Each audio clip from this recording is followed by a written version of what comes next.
కొన్ని మీడియా ఛానల్స్లో యూట్యూబ్ ఛానల్స్లో చూస్తూ ఉన్నాను. యావత్ తెలంగాణ ప్రజలకి తప్పుడు సమాచారం ఇస్తూ ఉన్నారు. తప్పుడు సమాచారం పోతా ఉంది. ఏమని పోతా ఉంది? కౌశిక్ రెడ్డి సంజయ్ మీద దాడి చేసిరని పోతా ఉంది. ఫస్ట్ నేను క్లారిటీ ఇవ్వదలుచుకున్నా. సంజయ్ నా మీద దాడి చేసిండు తప్పితే నేను సంజయ్ మీద దాడి చెయ్యలేదు. బాజాబ్తు సంజయ్, ఇగో సంజయ్ అంటే మావాడేమంటున్నా అంటే అరే నన్ను అనుకుంటారు జగిత్యాల సంజయ్ అన్నట్టు. సరే, జగిత్యాల సంజయ్ గారు ఏమన్నారంటే నా పక్కన కూర్చొని ఇప్పుడు మీ బీఆర్ఎస్ పార్టీ బట్టలు ఎట్లిపుతున్నా చూడు అని నాతో అన్నాడు.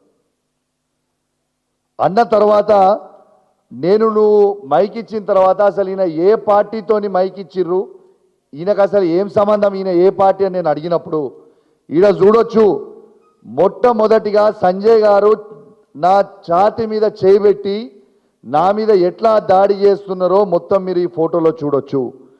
దీంతో పాటు మీకు ఒక చిన్న 1 మినిట్ వీడియో క్లిప్ చూపిస్తా.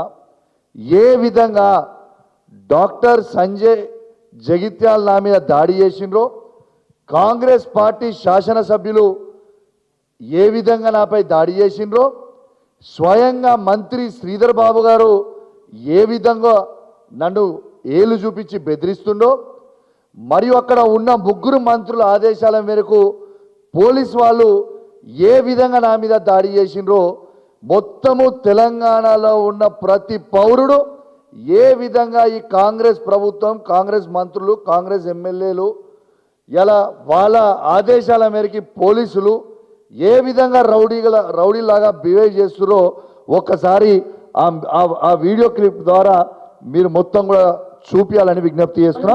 వెంకట్ ఫస్ట్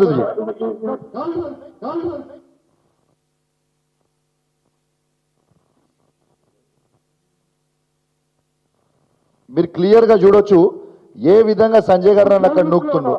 ఆడ క్లియర్గా మీరు చూడొచ్చు మానకొండూరు ఎమ్మెల్యే గారు ఏ విధంగా నా కాలర్ పట్టుకొని గుంజుతున్నారో క్లియర్గా చూడండి. అక్కడ ఏ విధంగా నా గల్ల పట్టుకొని మక్కన్ సింగ్ రాజ్ ఠాకూర్ గారు నా ప్యాంట్లో చేయబెట్టి ఎట్లా గుంజుతుండో ఒక్కసారి మీరు చూడొచ్చు.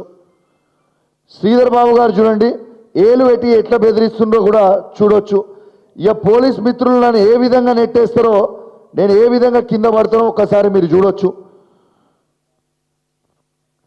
శ్రీధర్ బాబు గారి ఆదేశాలతో ఎట్లా నన్ను గుంజుకోబోతారో ఒక్కసారి మీరు చూడొచ్చు. ఒక్కసారి స్వయంగా చూడండి.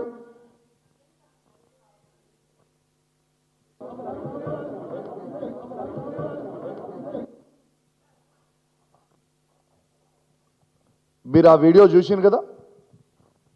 ఇవాళ నేను అడిగిన తప్పేముంది?